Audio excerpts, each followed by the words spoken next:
Okay, everybody, welcome back to another episode of the Strategy Game Podcast. I am so excited for this conversation today because this is one of my very close friends, Jes Royston. So, Jes, thank you for being here. Thank you. I'm honored. I love your podcast so much. So I can't believe that I'm speaking on it instead of listening to it. We are so excited. She has been a part of one of her masterminds. I've watched her business grow, and you've been an entrepreneur for over 10 years, Jes. So can you just tell us a little bit about where your journey started and how? Because your story really connects the dots on the identity-based strategy piece that we talk a lot about.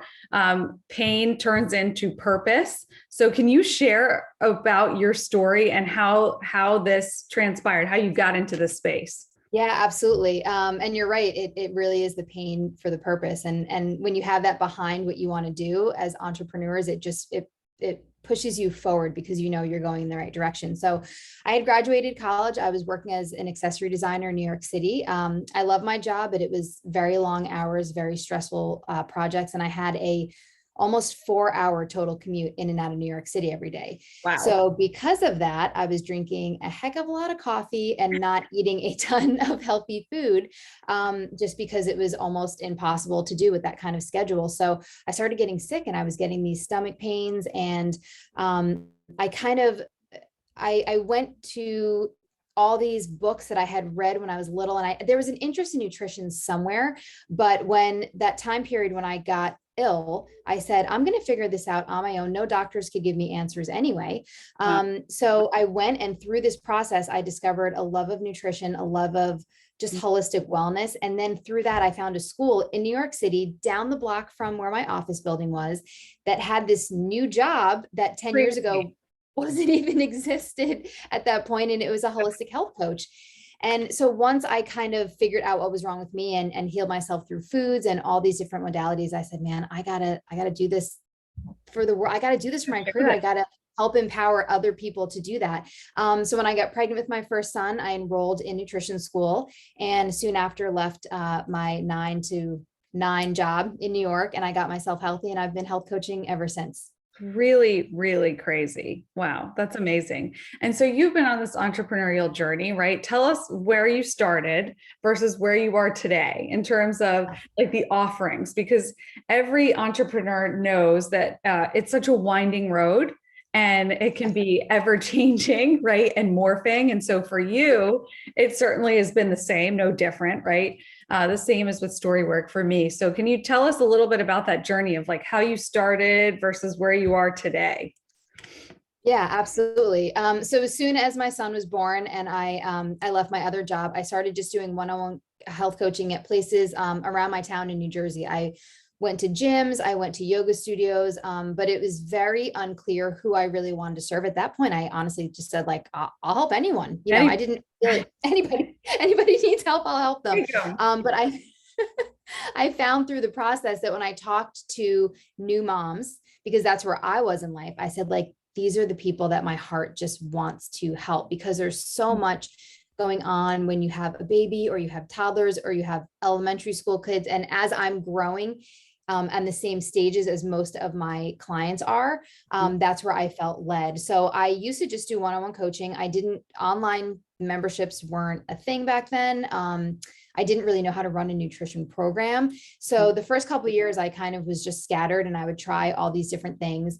And then over the past, I would say 5 years since I moved down to Florida, I really found my target market was just moms and women. I just love talking to them. Not saying I won't help other people, but those are the people who, when they sit in my office, I'm like, yes. We're right. Yeah, absolutely. And so based on that, I had my offerings where I did one-on-one coaching, and I had always dreamed about doing an online membership, but I didn't feel like there was a space for it until COVID hit. And then our office closed and the world went online, right? So through the help of our masterclass, I built this online membership where it didn't matter if people did not live in Palm Beach County, Florida. I could help them in this virtual portal where moms could come in when they needed advice. We do coaching calls, and everything was more accessible. So That's kind of where it morphed. I still do see people. I was really, really fortunate to pair up with a functional medicine practice down here. So we kind of have like a one-stop shop wellness, and I will see clients one-on-one. But the online membership is now, just as fruitful as the one-on-one coaching. So it gives my clients more options. If they still want to stay home and do Zoom calls, they can do that. And if they want to come into the office, they can do that too. That's really good. I love that. Okay. So, this is so interesting. I think there's trends here, and not, even nonprofit founders, entrepreneurs, business owners can relate to this. It's like that first few year period where you're like, I know I have a passion. I know I want to do something in this space, but you have to go and test it out. You have to go and get the clients in the door. You have to see what works, what doesn't work. It's more one-on-one, it's smaller scale. And then what you did really over time was move this into something that you narrowed your target, right? So you know that you started with a broad net and you narrowed it down to women and really moms, right? You were able to narrow that down. And then you were able to say, okay, how can I serve them best? What platforms can I serve them best on, right? Which is still some of the one-on-one if it's more exclusive, but then also through your membership. And then you were able to say, how can I scale this over time, right? And that all is a journey that we know that's a whole other beast. It's a whole other animal. And so that's where the membership came in, and also the seasonal challenges that you're leading 4 times a year. So can you tell us a little bit about that? Because that's really, I think the seasonal challenge, if we're talking about the marketing funnel, is really a lead generator, because they're coming to you because they want a quick fix and they want a quick outcome. And we all know that that's not always possible, but they will get results with your seasonal challenge. And then you want them to truly get well and continue the journey. And we'll talk about that in a little bit. But tell me about the seasonal challenge and what that does for people. Absolutely. So yeah, 4 times a year, I run a seasonal challenge. And to put it very simply, it's a 14-day whole foods, plant-based program. I give all the recipes, I give suggested meal plans, and what I want to uncover for each of my clients that participate in that is, where do you need to make changes in your life? So yes, like you said, Lauren, you're going to get, you're probably going to drop some weight. You're going to clean out your system. Your coffee addiction might get under control. Cravings go away. So all these things that I think a person needs to see, like, oh man, eating real food really does make me feel better. So they get that in that first 2 weeks, but then I help them through that program uncover, what other changes do you need to make? Do you have other health habits that aren't spoken about a lot that we need to talk about? Are you using toxic products in your home that you don't even realize? So it's more of a learning platform where I have people really reevaluate everything they're doing from dawn to dusk and seeing if those habits are really serving what their goals are. And from there, a lot of them enter into the membership. Some of them will do one-on-one counseling if they feel like they need a little bit more help. And it just gets them to kind of start thinking, all right, where do I really need to begin? What's the first step that I can take that will change my health and my family's health?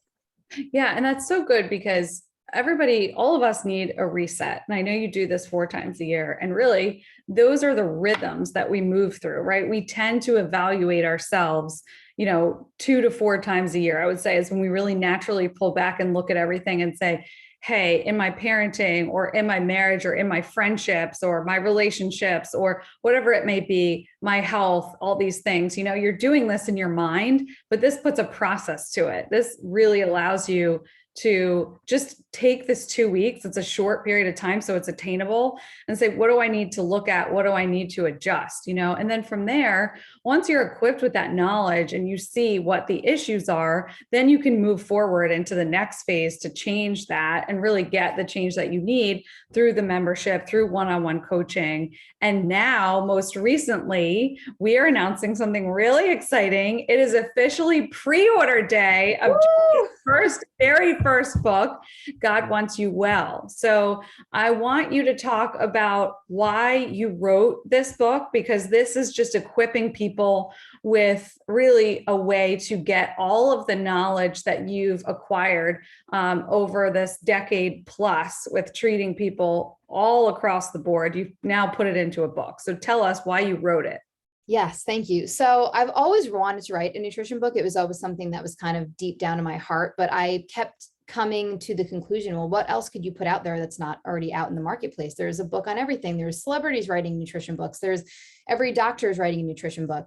And I did a spiritual fast through our church back in July of last summer. And through that process of really just, like you said, Lauren, just resetting and putting some time and some boundaries around really what God wanted me to do next, I realized that what I was missing in the book that I had in my heart was him. So he has a very clear guideline for us, biblically speaking, of how he wants us well and things to do that I had really uncovered after I started this process. And that was the missing link.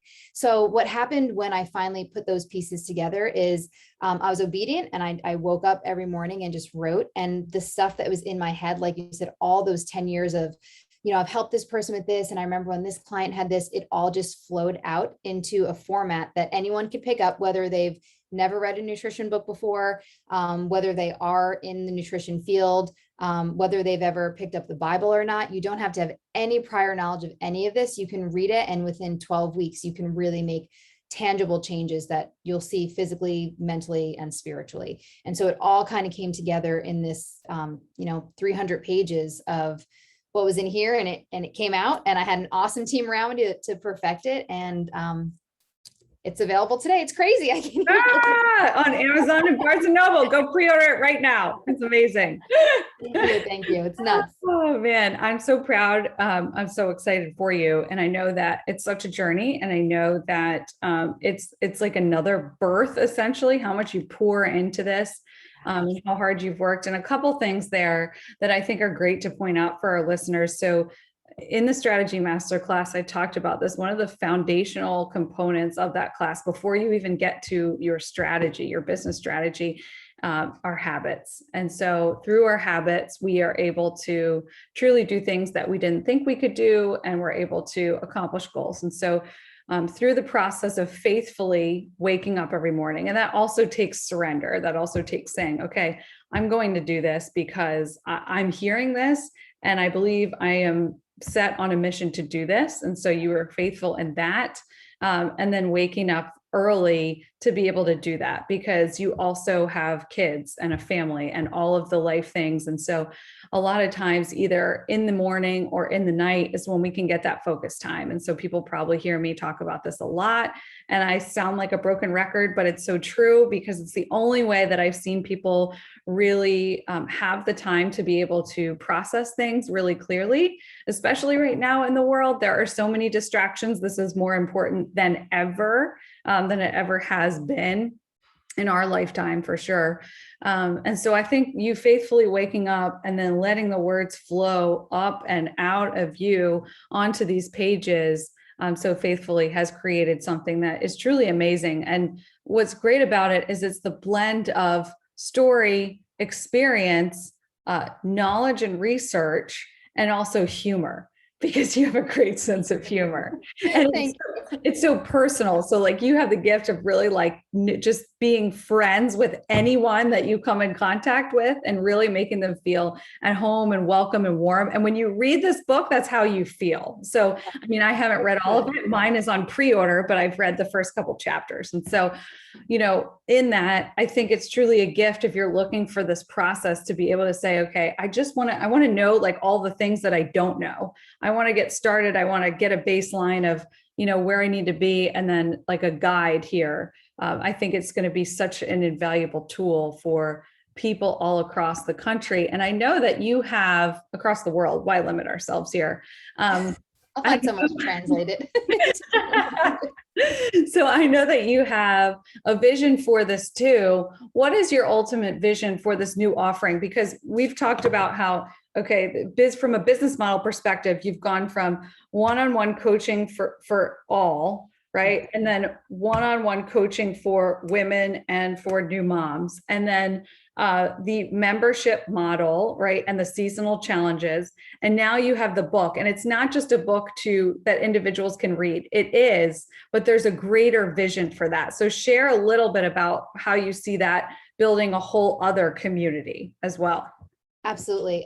So it's funny, when I first moved down to Florida, I started doing small groups in our church, and I realized how powerful it was to get a group of women together and study a subject and then make changes together. There's like built-in accountability. There is just movement within those groups of people saying, I know how you feel and I struggle with this too. Let's do this together. And even through Palm Beach Women's Network, I mean, that's something where we all gather together and then we break out into smaller groups and we say, here's what we're struggling with right now. Let's help each other. So this idea for me, when I was really contemplating how to put this book together, was groups of women, either in church settings or on the beach or at networking groups or, my gosh, living rooms, anywhere, really doing this together and taking 12 weeks to just be together and to pray for each other and to make healthy snacks and share the recipes they're finding and laugh about, giving their kids new recipes and share all those stories so that it's not just someone sitting with a book alone feeling like, oh my gosh, this is overwhelming. Having other people say, hey, I tried this last week. Let's do this way together. So I really picture just groups of women all across the world studying this together and realizing the truths, that are in the Bible about our health and realizing the truths in themselves about what they need to change. Because I think that's the hardest part, is just saying, there might be some things that I need to change. And that's why, when we talk about seasonally, like you said, I would love the groups of women to then join the seasonal challenge. Because I'm a healthy eater, I have healthy habits, but once every 3 months, I need to do a check-in and say, Absolutely. am I drinking enough water? Am I taking enough time off? That's a big one for me. Like all of these health habits that we see, they just go by the wayside. So when you have a reset period, you can give yourself, 3 months is not a long time of your life. That's one season, and you can completely transform the way you feel in that time if you give that effort. So I just think of people constantly going back to that, like 3 months. Okay, what great changes have I made? What have I stuck to? And what do I still need to do so that we just reach, higher levels of optimal health that, truthfully, I say throughout the whole book, we all deserve. We really all deserve to like feel and live our best every single day. And it is possible and it is accessible. So Absolutely. good. Yeah. And you're giving people a way to connect with that. Now, we talked about some people, you might have been cringing at the part where she's talking about facing some things and, feeling overwhelmed or not wanting to admit some things. And that is okay if that's where you are. And this next question really speaks to that. What is the biggest holdback that you see in people knowing they need to make the changes to get well? So you talked a little bit about mindset in our written Q&A. What are the things with clients? What's the biggest holdback you see? That's a great question. I think the biggest holdback is what they're going to be leaving behind. And it's a hard shift for them to think, well, what are you going to gain from it? So a lot of times I hear, well, I be able to do, wine night with my friends? What about my kid's birthday party? And all these things creep up. But what I'm teaching them is you don't ever have to, my lifestyle, let me not have a social life down here with my friends. There's no way I would do it. So you have to really think about, but what if you just remove some of the things that you're so worried about letting go, and then you see on the other side that you have less pain, you can sleep better, your stomach's not bothering you, like think about the benefits as opposed to just what we're leaving behind. And once that kind of like growth mindset sits in and you say like, well, yes, maybe I have to give up some things, but here's what I'll gain instead. That's where people really have those aha moments and say, I could sleep through the night if I just worked on my sugar intake. Something as simple as that, so it's not black and white of here's what you can never do again. Here's what you have to do forever. It's what, there's a why behind why you want to feel better. Always. It's always there. There's something inside of us that just says we need to make a change, figuring out why, and then thinking about all the benefits instead of, well, what am I going to be missing out on? I think that's the big mindset shift that I see when people are really ready to take on new health habits. That is so true and so good. What's one piece of advice you would give someone who's thinking about making these changes to their lifestyle? Like if they just want to take one small step today, what can they do? Buy the book. And well, obviously pre-order the book. That's a given because it will be your guide. Yes, absolutely. No, but all kidding aside, I really think figuring out what your biggest pain is, and we speak about this in the business world too. What the biggest pain is. If you are feeling bloated all the time, that's your biggest pain. So figure out what needs to happen to stop that. If you're not sleeping through the night, figure out what habits you have to put into place. If you just feel like, man, I really haven't worked out in a while, or I haven't been able to take some time and figure out how to get this these stressful, anxious feelings away. Figure out what your biggest pain is, and then take just a small step towards that, like a really small, don't, I see people like clean out their cupboards and throw away all this and get all new stuff. That's just going to be overwhelming. Yes. Just make one change at a time. And I even say throughout the book, at the end of every chapter, which in my head, I was thinking, if you take on a chapter a week, at the end of every week, I give 5, what I call the make a change challenge list. And I just encourage people, just take one of those things. It could be drinking an extra glass of water a day. Yep. Something very, very simple. And then over time, those will add up to what's going to bring you into that optimal health range. But I would say really focusing and taking some time to really think, what's my biggest health challenge right now? What are you struggling with the most? And then figure out the answer to that and seek some help around that issue. Yep, that is so good. Jes, thank you so much for being on this podcast. It was so much fun. You're incredible. And I can't wait to watch the journey. So we will drop the link to pre-order Jes's new book in the show notes. And we'll also drop the link to her seasonal challenge that's coming up here for you as well. Thanks so much, Thank Jes. you so much, Lauren.